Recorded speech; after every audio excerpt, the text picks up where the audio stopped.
आज आपके एजीएम में आने का मौका मिला और लगातार 80 वर्षों से आप बिहार में इंडस्ट्री को बढ़ाने का काम कर रहे हैं। इसके लिए मैं बधाई भी देता हूँ पूरी संस्था को कि लगातार विपरीत परिस्थिति में भी बिहार में रहकर आप बिहार की सेवा कर पा रहे हैं। आज स्वाभाविक है कई मुद्दों पर चर्चा केसरी जी ने आपके प्रतिनिधि के तौर पर किया है। माननीय मंत्री जी ने, हमारे भाई मंत्री नीतीश मिश्रा जी ने लगातार बहुत प्रयास भी किया है इस पूरे सेक्टर में कैसे इन चीजों को स्थापित किया जा सकता है। कई चीज हमारे पाइपलाइन में, कई चीजों को हम स्थापित भी कर रहे हैं और कई चीजों को खड़ा करना भी। और मेरा स्पष्ट तौर पर मानना है ये भारत यदि आज 5वें इकोनॉमी में खड़ा है और यदि तीसरे इकोनॉमी की तरफ बढ़ना है तो बिहार को देश के अन्य राज्यों से 10 गुना तेजी से विकास करना यह संभव नहीं है। इस रफ्तार से मैं भी समझता हूं। और अभी तक तो हम इंडस्ट्री के शुरुआत को ही मानते हैं कि शुरुआती दौर में ही बिहार है। कई सेक्टर्स में हम नीचे काम कर पा रहे क्योंकि हमारी जो ताकत है वो आबादी है, कंज्यूमिंग स्टेट है। आदरणीय सुशील मोदी जी जब तक जिंदा थे तो बताते थे कि बिहार जैसे राज्य को यदि सबसे ज्यादा फायदा मिला जीएसटी का तो क्योंकि बड़ी आबादी इसी राज्य में है। अब परसों जब जीएसटी काउंसिल में जोन की बैठक कर रहे थे कि बिहार, यूपी और बंगाल कब बढ़ेगा।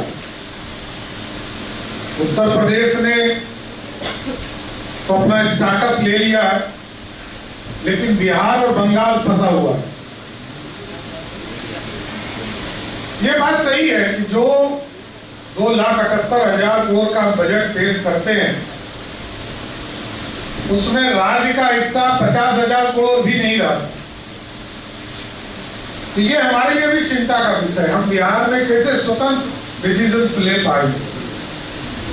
हम पूरी तरह निर्भर रहते हैं कि भारत सरकार हमको ग्रांट दे, टैक्स के तौर पर पैसा दे या स्पेशल असिस्टेंट दे, विशेष राज्य का दर्जा की चर्चा करते हैं, स्पेशल पैकेज की चर्चा करते हैं। हम किस तरह बढ़े, लेकिन स्वाभाविक है बिहार को बढ़ना ही होगा। और हम एकदम एश्योर है कि दुनिया की सेवा हम कर। हमारे पास हम सबसे ज्यादा यूपीएससी और में सबसे ज्यादा पास यहीं के बच्चे कर। इसका मतलब है कि टैलेंट की कोई कमी बिहार को नहीं और आबादी भी है। अभी 2 चीजों पर चर्चा केसरी जी कर रहे थे कि वैसे जगह फैक्ट्री लगाया जाता है जहां कंज्यूमर हो या रॉ मटेरियल हो। तो बिहार से बड़ा उदाहरण कहां हो सकता है।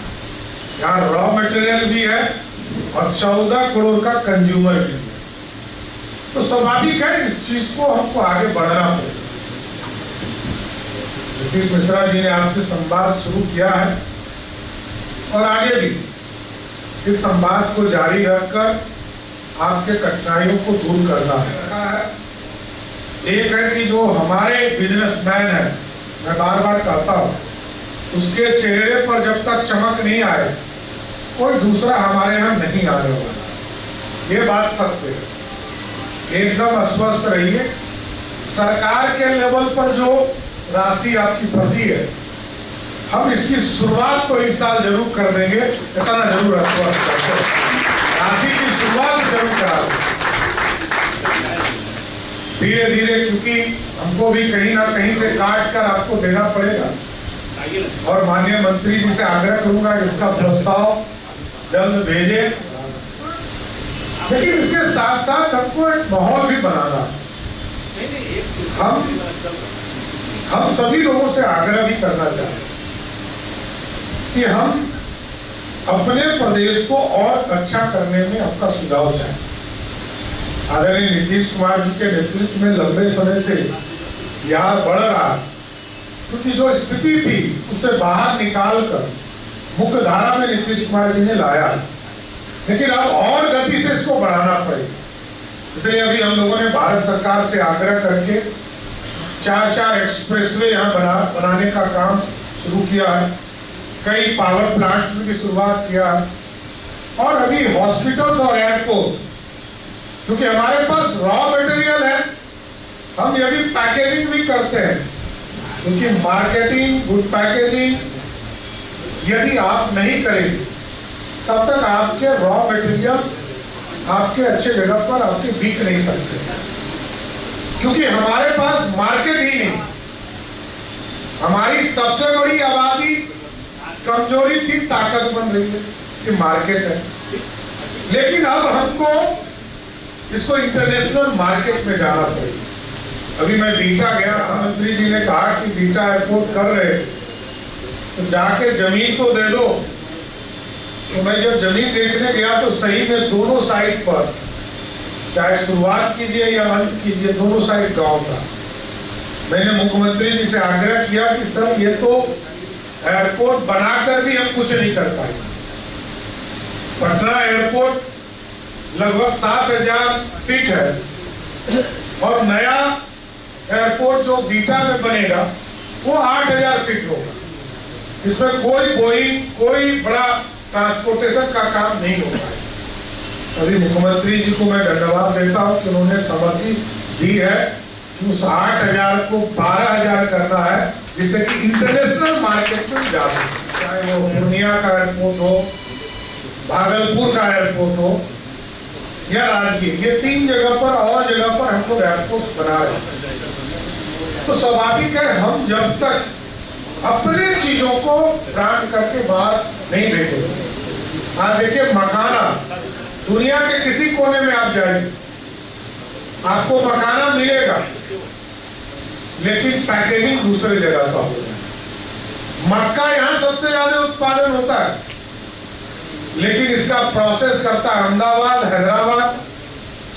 केला सबसे अच्छा क्वालिटी हम उत्पादित करते हैं हाजीपुर में, खगड़िया में, मोतिहारी में और नवगछिया के इलाके में। और केला बेचने के लिए लोग यहाँ से नोएडा चले जाते हैं और असम चले जाते हैं। नहीं बिका तो चौथे पांचवें दिन ट्रक को ही छोड़कर भाग जाते हैं। तो ये सब चीजों को हमको स्थापित करना पड़ेगा। कई जो सुझाव आपके आए हैं बड़ा महत्वपूर्ण है। फ्री होल्ड, शहर के अंदर जो बियाडा की जमीनें हैं इसका यूटिलाइजेशन क्या होगा ये भी करना पड़ेगा। यदि शहर में अब कोई फैक्ट्री तो लगेगी नहीं, पॉल्यूशन कंट्रोल उसको करने ही नहीं देगा कभी पॉल्यूशन वाले। तो ऐसे परिस्थिति में उस सारे चीजों पर आदरणीय नीतीश मिश्रा जी इस काम को आगे बढ़ाए। हम एकदम आश्वस्त करते हैं कि आगे 3 महीने जितने पॉलिसीज पर आपने बात किया है, लगभग सारे पॉलिसीज को हर हालत में हम शुरुआत करने का प्रयास करें।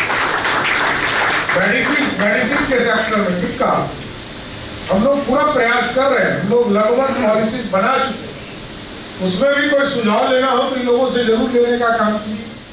टेक्सटाइल पॉलिसी, कई चीजें हैं जो हम बिहार में और अच्छा कर सकते हैं। इन चीजों को आगे करना है, लेकिन मेरा यही मानना है बिहार के प्रोडक्ट बिके, ये सबसे इंपॉर्टेंट। यदि बिहार का प्रोडक्ट नहीं बिका तो हम अपने रॉ मटेरियल का कोई उपयोग नहीं कर पाए। और सबसे महत्वपूर्ण, इसी के लिए हमने एक कानून बनाया। बिहार में एक परचेज एक्ट लाया है जिसमें जो फैक्ट्री बिहार जैसे राज्य में हो और यदि वो टेंडर बिहार के ओनर हो तो उसको आधा काम देने का भी निर्णय हम लोगों ने लिया है। कोई भी डिपार्टमेंट में यदि हमारे प्रोडक्ट बिहार में बनते हैं, उसका यदि सिंगल होगा तब तो 100% काम उसी को मिलेगा, और यदि सिंगल नहीं होगा तो अप टू 50%, 30% तक उसको हम काम देने का काम कर सकते। इसलिए पूरी तरह हम बदलाव की ओर ले जाना भी चाहते हैं। बिहार आर्थिक रूप से समृद्ध हो, इसकी भी सबको चिंता है। और आप जैसे इंडस्ट्रीज जब तक खुशहाल नहीं हो जब तक आपके चेहरे पे चमक नहीं आई तब तक बिहार नहीं बदल करेंगे। आज BIA के इस कार्यक्रम में कि आपके साथ संवाद भी किया जाएगा, आपकी कठिनाइयों को भी दूर करने का प्रयास किया जाएगा और जो नए चीजें स्थापित करना। अभी हम लैंड बैंक बना रहे हैं, स्वाभाविक है सरकारी जमीन हमें जहां उपलब्ध हो रहा है वहीं हम बना रहे हैं। अच्छा सुझाव आपका आया है कि जो हमको हाईवेज पर, एक्सप्रेसवेज पर या कनेक्टिविटी जहां पर आसान हो उन जगह पर हमको इन चीजों को स्थापित करना चाहिए। और साथ साथ ये जो बिजली का सिस्टम है पूरी तरह, no power cut, no stabiliser, no inverter, इस कंसेप्ट पर हमको बढ़ना पड़ेगा। और यदि स्वाभाविक है, मैं समझता हूं कि एक बार यदि कोई प्लांट रुक जाए तो कितना नुकसान देता है, इसलिए ये नो पावर कट के कंसेप्ट पर भी हम लोग सभी इंडस्ट्री से जुड़े हुए जो हमारे इंडस्ट्रियल प्लॉट्स हैं उसको भी कैसे जोड़े, इसकी भी चिंता हम लोग करेंगे। आज BIA की इस बैठक में, आपके AGM की बैठक में, कि हम बिहार के इंडस्ट्री के आदरणीय नीतीश कुमार जी के नेतृत्व में और हमारे भाई नीतीश मिश्रा जी के नेतृत्व में पूर्ण रूप से बिहार में इंडस्ट्री को स्थापित करना है। यही हमारा रीढ़ है और जिससे हमको पैसा है। ऐसा नहीं कि आपका पक्ष सिर्फ है, हमको भी पैसा उसी से आना। हमको यदि पैसा नहीं आएगा तो हम कोई काम ही नहीं कर पाएंगे, रोड नहीं बना पाएंगे, स्कूल नहीं बना पाएंगे। हमको तो GST जो आता है उसको और आसान करने के लिए, मैं अभी GST की बैठक में था तो मैंने कहा कि ये CFMS के माध्यम से हम क्यों नहीं ऐसा व्यवस्था करते हैं। हम पैसा लेने में क्यों दिक्कत है कि भाई लोगों को सिर्फ चालान कटाना पड़ता है, जाना पड़ता है। हम सीधा ये जो क्रेडिट कार्ड है, UPI है, इससे सीधा पैसा लेने का काम करें। हम लोगों को आसान करें, कठिनाई देने का काम नहीं करें। इसलिए एकदम अस्वस्थ रहिए और आपसे, सुभाष पटवारी जी से और सभी लोगों की जो पूरी टीम है आपकी, जरूर आश्वस्त करता हूँ कि 1 महीने में तो हमारे भाई बैठेंगे ही, 1-2 महीने में हम लोग भी बैठकर आपकी समस्या पर निदान कराने का काम आदरणीय मुख्यमंत्री जी से करूंगा। और स्वाभाविक है कि BIA पूरी तरह, ये जो संस्था है समाज का आईना है और समाज में कैसे इंडस्ट्री बढ़े इसकी चिंता लगातार आप करते हैं।